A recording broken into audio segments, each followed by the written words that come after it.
something that I'm proud of. Out of the box and epoxy to the world and the vision we've lost. I'm an apostrophe. Hello, everybody. I'm Larry Ridley, and this is the NFL on EA Sports. The Titans have every intention of walking out of today's game with win number 4 on the season. It's the Jaguars going up against the Titans.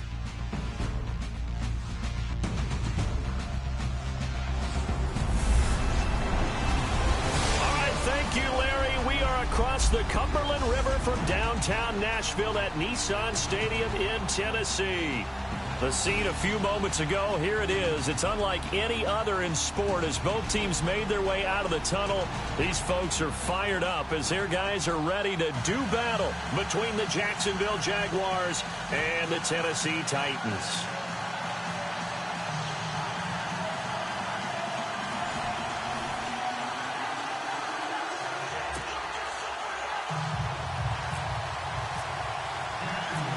NFL season has hit high gear, and off we go in Week 11 on EA Sports. This is taken at his 4. They'll bring it back to just about the 25, call it the 24-yard line.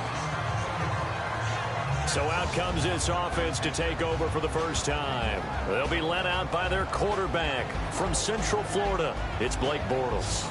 And he ought to have a lot of pep in his step after last week's performance because he did exactly as you want him to play if you're a coach. 3 touchdown passes, 0 interceptions, which usually means you're making a lot of right decisions out there. And got him the win. Shift together here from the D-line.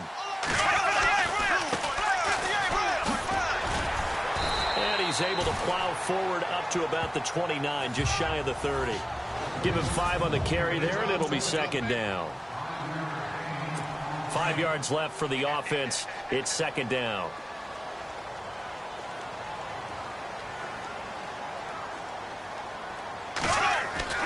Bortles going to throw. It's a short one here, complete to the tight end. An 11-yard pickup for the Titans and a first down. When you execute a drag or a crossing route really well and give them a chance to let it develop a little bit, you can gain some significant yardage hitting your tight end on that one.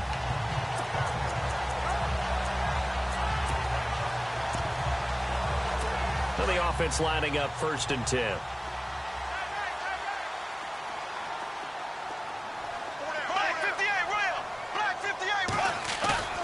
They go play action here on 1st down. And he's going to drop this off to his fullback. And he's going to be out of bounds, but able to take it inside the 40-yard line. And a nice gain of 21 yards.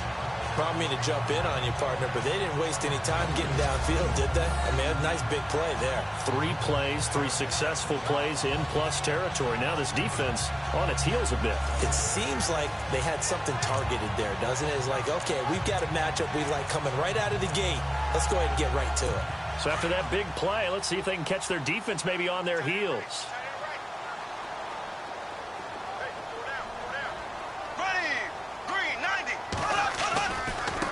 Now a handoff looking right. And nothing doing. He's immediately taken down at the line of scrimmage.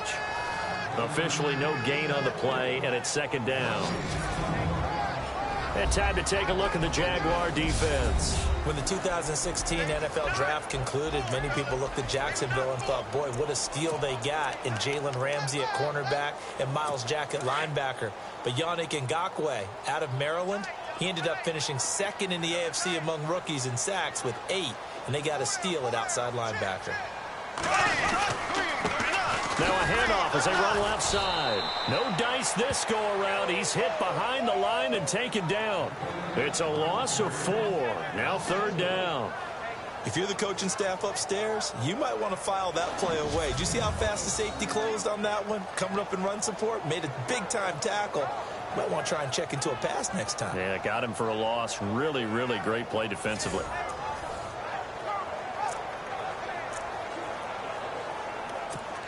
And on 3rd down, a nickel formation here defensive. Working from the gun, it's Bortles. Firing quickly here, and that's complete. And this time not quite to the 30. It'll be down at the 31-yard line. They'll get 11, but still a little short. 4th down.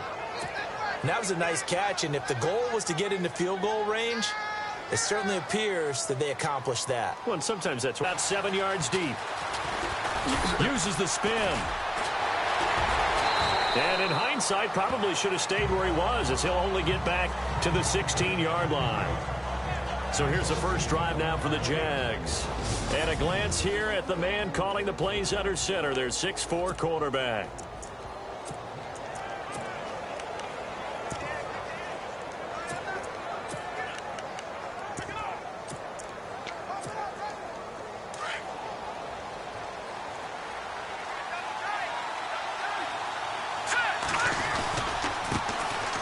First carry for Leonard Fournette. And that closed up quickly there as he gets it up only to about the 17. Just a yard on the pickup there, and it'll bring up a 2nd and 9. Counting down toward the midway point in quarter one.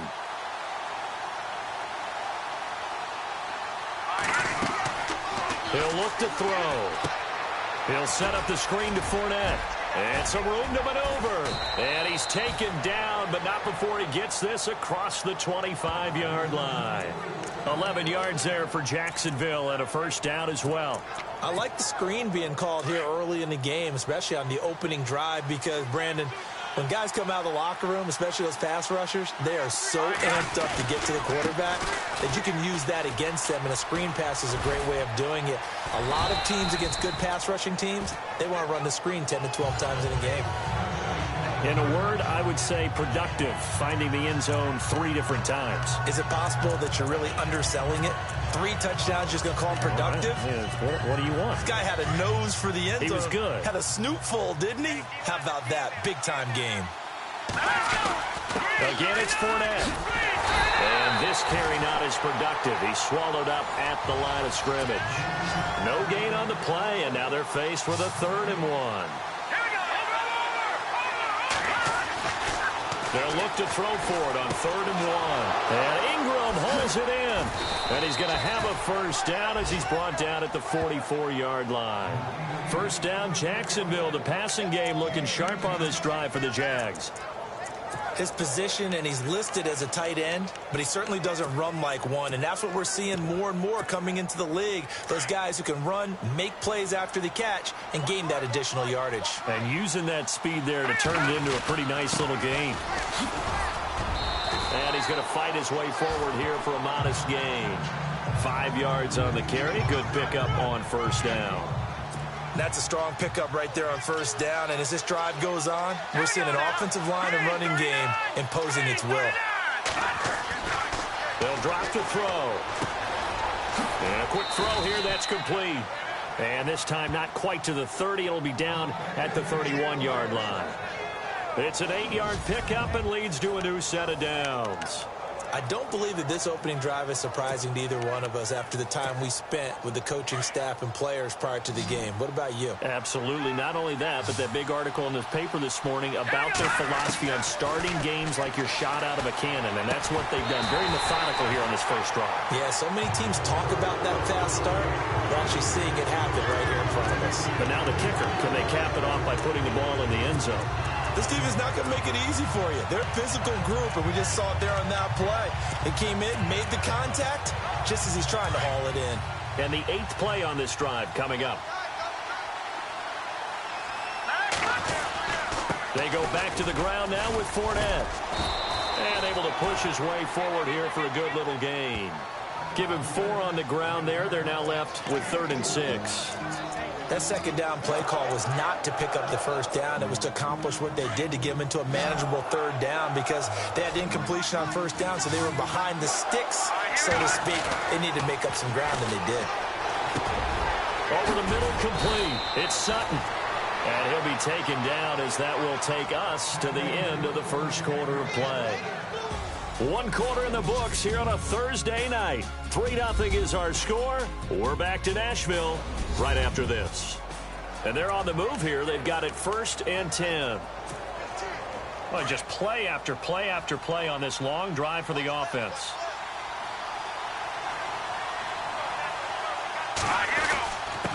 Now a handoff here to his running back. Trying to find a lane, but instead he'll get back to the line of scrimmage and no more. Calling no gain on the play, and it'll be second down. So nothing there, but maybe you blame that on the blocking. Yeah, at some point you've got to win at the point of attack, and on that play, that was all the defense. They made it happen.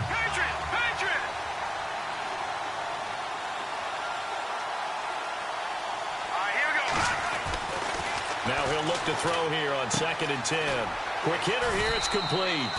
And he's going to be brought down just shy of the 5 at the 6. The reception good for 7. It's 3rd down. Not a big window to throw. Coverage wasn't too bad there. Yeah, they had him under wraps pretty well, but somehow able to muscle his way open and catch the ball. This offense has converted 2 third downs on this drive already. This is 3rd and 4. He'll look to throw. And no escaping this time as he'll go down. They got him for a sack. Jarrell Casey in there to drop him for a 6-yard loss, and that'll lead to a 4th down. They've been moving the ball well offensively, really getting into a groove. Last play, pass completion. Now, finally, the defense gets there. And you have to find a way to disrupt their rhythm. Do you do it with coverage, or do you do it with pressure? They elected to go with pressure, and it was the right call. So they get the field goal, but part of that was a 14-play drive to get the 3. Normally, when you hold the ball that long, run that many plays, you end up in the end zone. There's a breakdown on the defense. Something happens. In this case, that didn't, but really good ball control by the offense. They're hoping that they can wear them down if they keep having drives like that. This will be taken to the back of the end zone. And no thought to bring this one out. He'll just go down to a knee, and he'll take over at the 25. Out come the Titans now. And to be frank, they're just in a tough spot. It's only November, already eliminated from playoff contention. I know their fan base doesn't want to hear that, but that's the case. What are they fighting for now going forward? You know exactly what they're fighting for. Is that word that some people don't want to hear, but it's pride. Draft. Oh, okay. Yeah. I was going to go draft, but pride's better, right? You know something? You're right, because that's part of it, but that's 2 different mindsets. That's front office mindset, draft position, where are we going to be and what do we need to get? And then the players and the coaching staff right now, pride. Can they win some games and feel better about themselves despite the fact they have no shot at the playoffs? I know when you got a top tight end like this, you want to get him involved, but when you do, you're hoping for more than that. You certainly are. You got to try and get him some space where he can make a play downfield, or at least an opportunity for some rack yardage, right? That run after catch.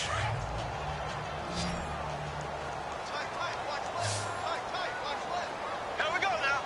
Blue 45. Blue 45. On 2nd down, here's Bortles. And he takes a shot on the release as this will be incomplete. Pressure, and that's certainly going to be a key to this game going forward. And that time, they were able to get in there and influence the throw. And remember, quarterbacks got to get rid of it. They don't have the tuck roll that they can fall back on anymore. So a 2nd down incompletion now brings up 3rd down.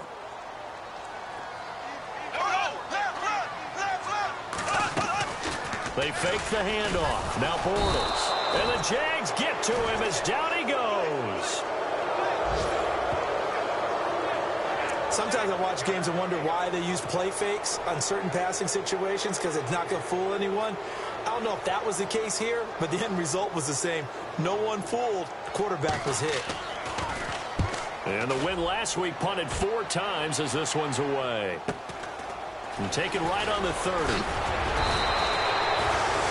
Nice job on the return there, 16 yards. And the Jaguars go on offense, 1st down and 10. And out now comes Jacksonville as they get ready to go. And, you know, certainly a lot of football left to be played. We're not into December yet, but right now where we stand, they're first place in their division. Looking good, looking to be a threat come January. And let's think about what every team has in their goals, all right? Number 1 goal is what? Make the playoffs. Number 2 goal is win your division. Number 3 goal, and the biggest goal, I think, is to be the highest seed possible that you can be heading into the playoffs so that you can have as many home games as possible to try and get you to the Super Bowl. And right now fighting for every win possible to try to at least secure home field for the wild card and or divisional round. Looking left side, and he's got a man. That's Holland. And he'll get it into enemy territory just across midfield at the 49. Well, if you do read man coverage, Brandon, the drag route's a pretty good one to run against it because you're running away from people on it. The Jaguars on third down. They've been okay, 2 for 3 thus far. This will be 3rd and 5. Back to throw here. Now they go screen. It's complete. And he's taken down at the 43, but not before picking up the first. 7 yards there, good enough to move the sticks. Let's give a little credit there. The offensive play caller sensed that the screen pass was available. Whenever you're getting a lot of heavy pressure towards your quarterback, that's when you're thinking about running the screen and using that pressure against the defense. And it worked very well there for a first down. Throw left side complete. That's Holland. 1:57 to go in this first half. Back to Tennessee after this.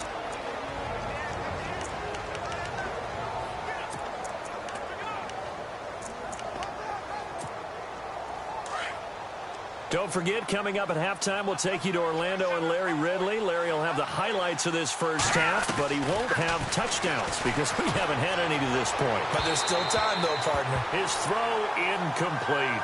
Evan Ingram was the intended target, and that'll make it 3rd down. But one thing that I've liked defensively is that they've shown him a lot of different looks here in the first half. They've come after him. They've sat back.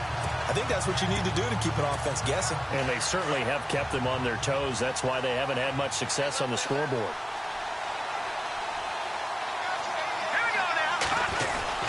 On 3rd down, Fournette.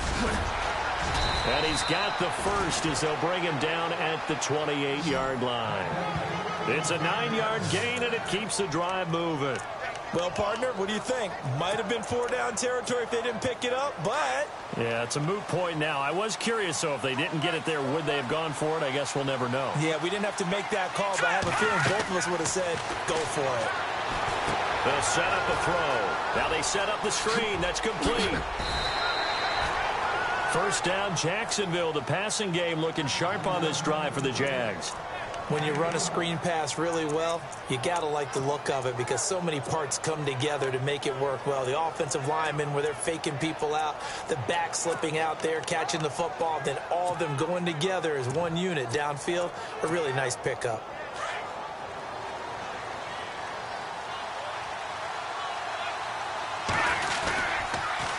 Now they'll run it on the toss. And they're going to lose some on this play. Being knocked back to the 18. It's a loss of 2 there, bringing up 2nd down. Now before this 2nd down play, we'll get whistles and a timeout as they get the stoppage with just under 50 seconds remaining in half number 1.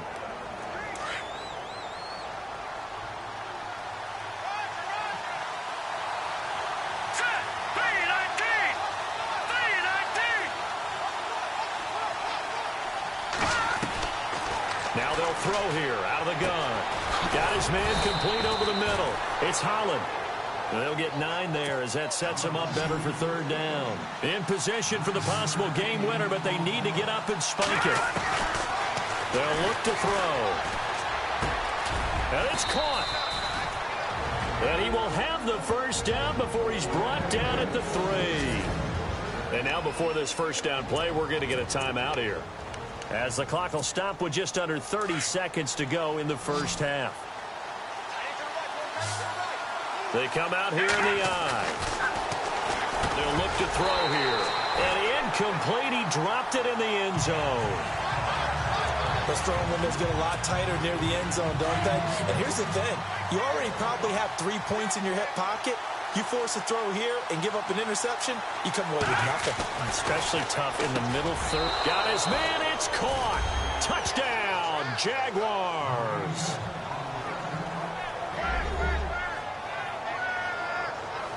And that touchdown gives them a touchdown lead before they attempt the extra point.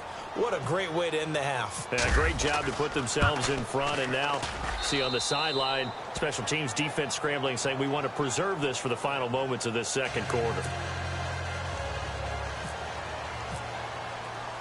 The kicker, Roberto Aguayo, has it teed up and is about ready to get this one started. This will be taken to the back of the end zone. And not wanting to risk anything here late in the half, he'll just take a knee and they'll bring the football out to the 25. And here comes Tennessee as they get set to take the field. And with time quickly fading here in the second quarter, not sure how aggressively, offensively they want to play this. I think we'll find out just how much they trust their guys in this situation if they decide to take a shot.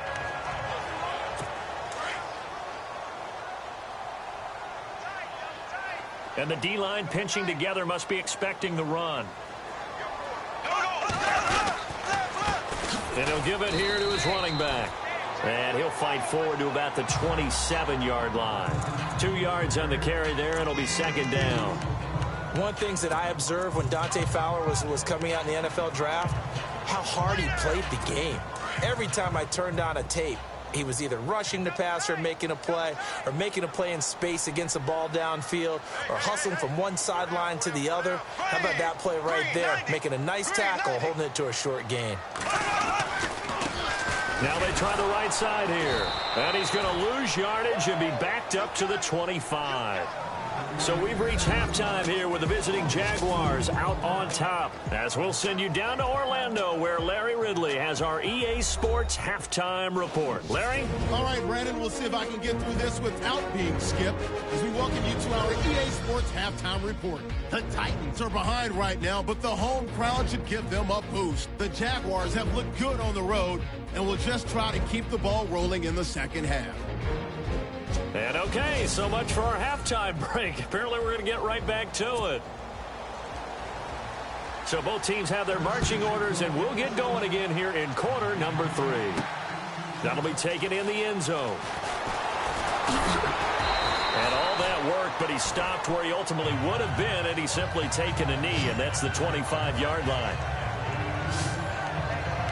Out come the Jaguars now as he'll go on offense first here in this third quarter. They have the lead. Now they'll be looking for some separation here as we begin the third quarter. I like the way you term that, because now I think they go a little bit deeper into their playbook.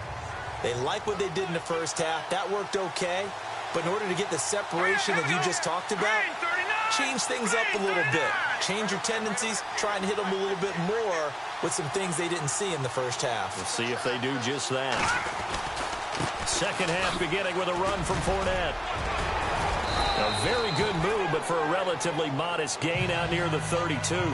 7 yards on the pickup there, and it'll leave him with a 2nd and 3. Getting had a ton of success here so far, but you get the feeling that he might be on the verge of popping one. Yeah, even on that one, there was a little bit of a hole, but it closed there quickly at the end. They'll run it again with Fournette. Just 4 yards on the pickup, but that's good enough to extend the drive.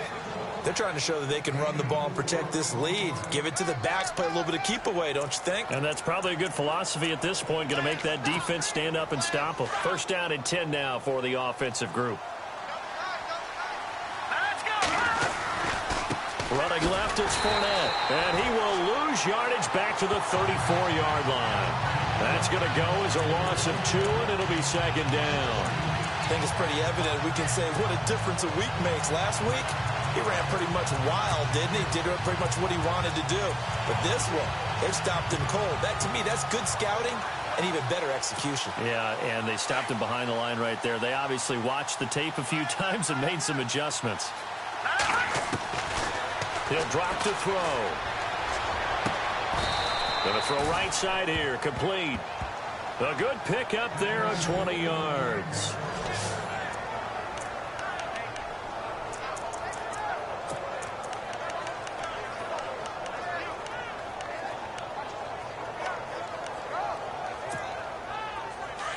Looking to jam the receivers at the line here. Press coverage look defensively.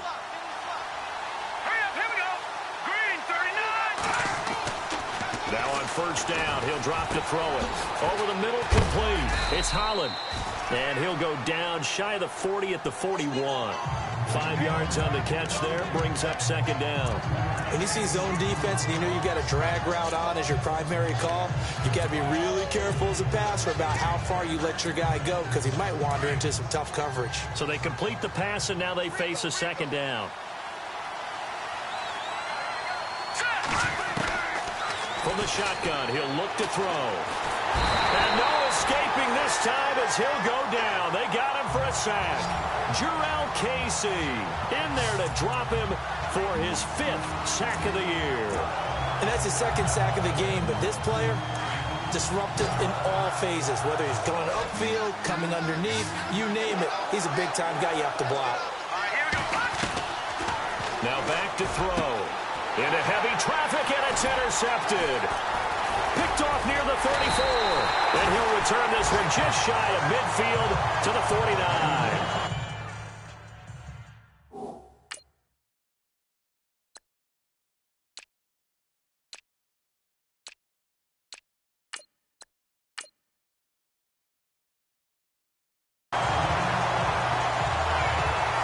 Possession in the 3rd quarter, an interception, so maybe a second-half tone setter. Indeed, and not the tone they wanted to set. That's the equivalent of running out the wrong door and running into your pool instead of running out onto the field. A real dud for that one. Has that happened to you before? No, but I've heard stories about teams actually doing that back in the good old days. Blue 45. Blue 45. Gonna give this time to the tailback. And he might have got this across midfield, not by much. They'll mark it down at the 49. 2 yards on the pickup there. It'll be 2nd and 8. I'd say they've got to find a way to get him going. He's such a big part of their offense. I wonder if they might throw it a little and come back to the run. Anything, because you're right. He's pretty much been completely neutralized. Green 90. Now Bortles throwing on 2nd down. Looking left side, and he's got a man. It's Vaughn. And he gets this inside the 35-yard line. Give him 16 yards there, a Tennessee 1st down. And, boy, they had high praise for this rookie receiver when we asked the coaches about him, didn't they? They certainly did, and obviously they liked his measurables, otherwise they wouldn't have brought him onto the team. Height, weight, speed, all of that. But how about what they really said? Competitiveness. That's what they really liked about him. The way he goes after the football, competes for it, and decides when it's in the air, it's his and only his. Sometimes with the running game, you've just got to stick with it. Look, it's the 3rd quarter, no time to panic. But that also doesn't mean you just do it the same way you've been doing it the entire ball game. Maybe change up some blocking assignments or run a few different plays, but stay with the overall essence of the running game. He winds up getting only a couple there, down to the 29.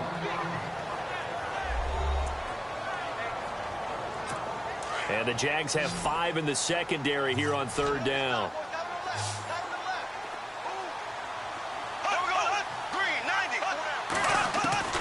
From the gun, it's Bortles. Got his man complete over the middle. It's Connor. And he picks up the 1st down yardage as he takes this one down to the 15. The Titans efficient passing on this drive. There's another 1st down. Well, clearly one of his advantages as a passer is his height. Sit back in the pocket, fired over the middle. That makes things tougher defensively, doesn't it? It really does, because your goal is to move the quarterback off his initial spot when he gets his drop back completed. But when you have that type of height, he can stay in there if he's willing to take the hits and just fire over the top, which saves him time and actually completes a play a little bit quicker than it normally does for a quarterback that has to slide and find open space to throw. There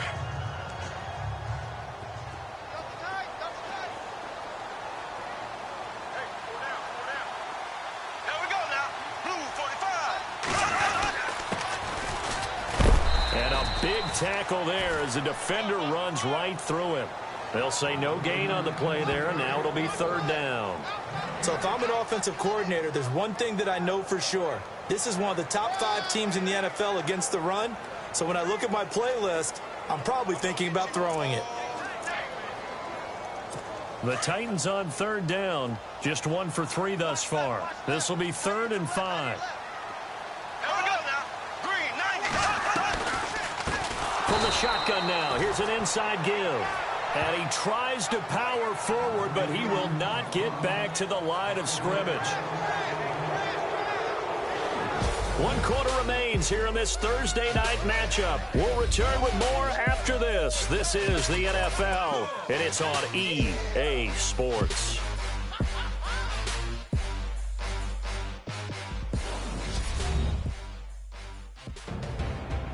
Back now in Nashville. It's Titan football here as they trail to begin the 4th quarter. So on 4th down, out trots the kicker in a big spot here.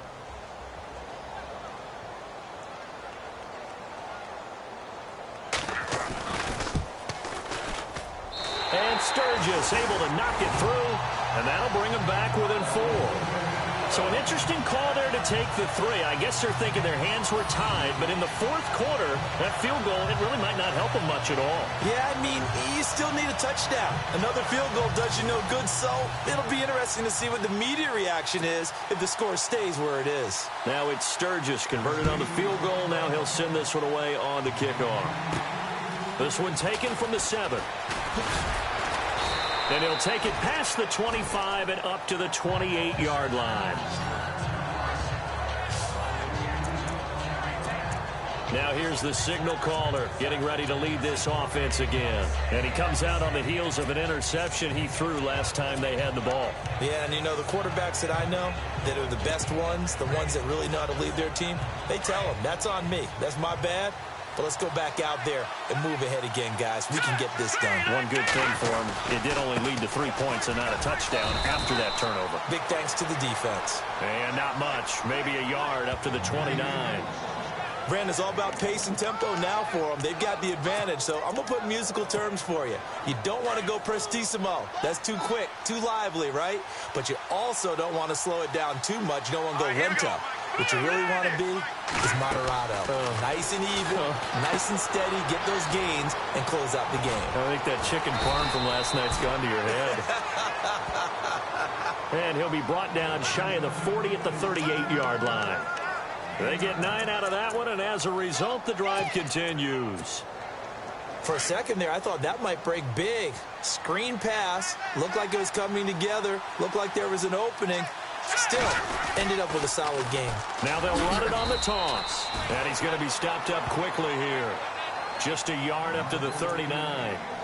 Offensively with the lead, you want to run the ball, keep the clock going, but you also want to still kind of be in attack mode too, right? So how do you do that and not come back on your heels? Yeah, think about all the practices we've watched where they have that tempo period to go over things just like this, where they describe the scenario, tell you what they're looking for, and make sure that they're still attacking, yet at the same time not going so fast as to leave too much time on the clock.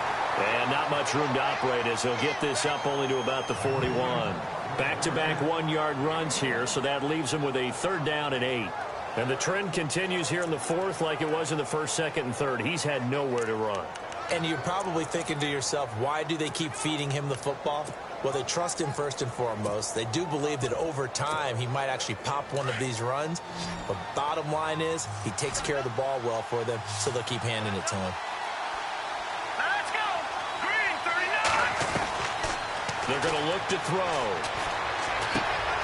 Finding his safety valve here. That's complete. And he's got the 1st down yardage before being taken down at midfield. 9 yards on the pickup there, and it keeps the drive alive.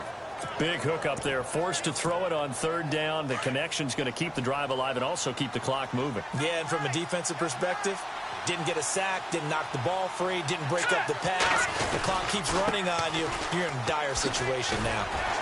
And he'll get this into enemy territory, but not by much as he's down to the 48.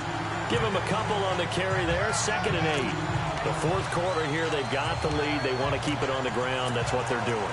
Smart football. Keep the clock grinding, keep it going.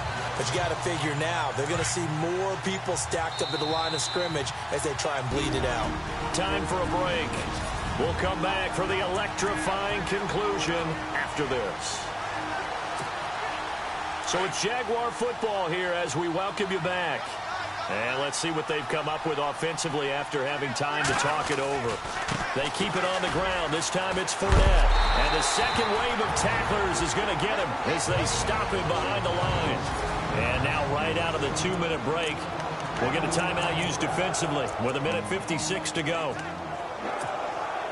The Jaguars on 3rd down. They've hit on 6 of their 8 tries. Very good. This is 3rd and 9.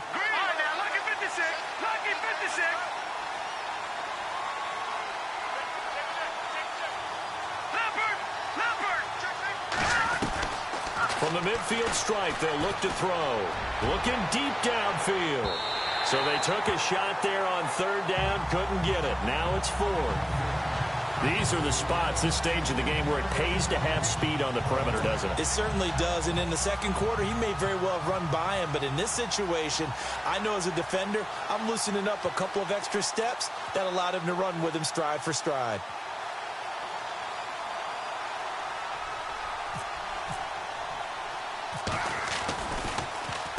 So they're forced to punt on fourth as this one's away. And this will get inside the 20 and be touchdown just outside of the 15-yard line. And here comes Tennessee as they get set to take the field. And last time able to get 3. It's not what they wanted. They wanted 6, but they got at least something. They mustered something out of the drive. They'll take it. I like the way you've described it. Not ideal, but they'll take it. Anything to put some points on the board. But this time on offense, they don't even want to see the field goal kicker trot on the field. They want that ball in the end zone. Yeah, they'll be going for 6. Back to throw. Throw left side complete. That's Vaughn. 13 yards is the pickup for Tennessee and a first down. First down now, but that clock rolling. That gets them the first down, but they've still got to move quickly here. He'll look to throw.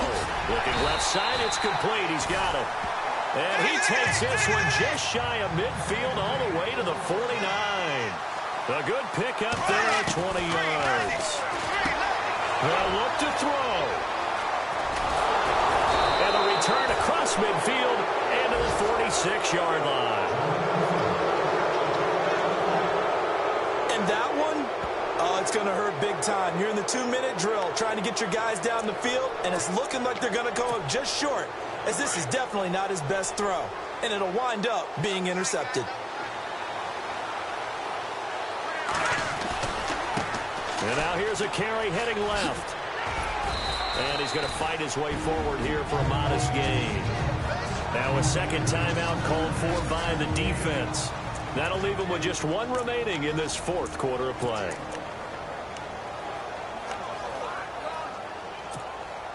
Second down following the run.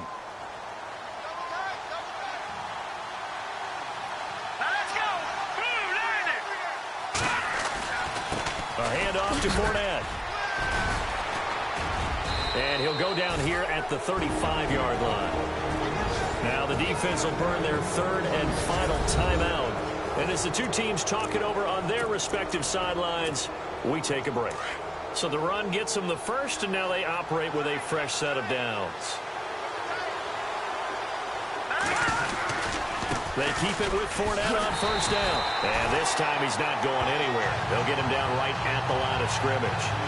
No gain on the play there. Second down. Charles, why didn't they just take the knee there? You're asking the question that I'm asking as well, because we've seen a lot of football where coaches decide maybe they get a little greedy. I don't know if they're doing it for stats or for what reason. We've seen it happen in college, and how about in the NFL? The miracle of the Meadowlands. All they had to do was take a knee, and the game was over. The Giants ran it one more time. Ball popped free. Philadelphia picks it up and wins the game. What year was that? 1978. I think it was in November. Probably had 60,000 thinking pass right there, including us in the booth. Yeah, no doubt about it. That was a big call, big guts on that one. And guess what? That run, it'll pay dividends. Hurry up, here we go. Blue 90. Blue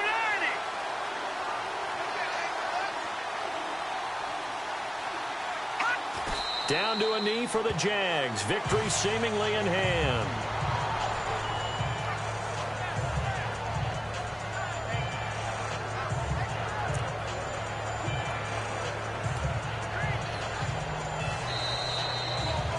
Well, Charles, the old saying, the old cliche, if you will, points at a premium, that certainly applied here, didn't it? And that almost like opened up a time capsule, didn't it? Old school football, low scoring, close game. What a way to finish it up. You loved it, didn't you? You loved the defensive. I certainly did. Brought back the images of the game of old.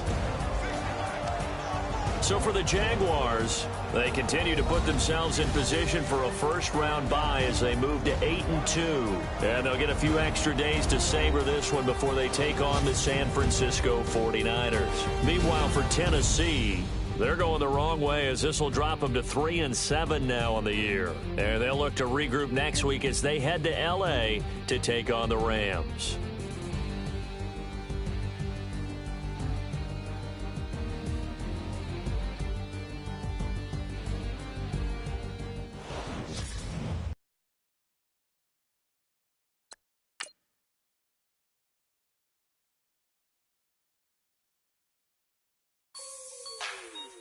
Like the way it sounds, Frody?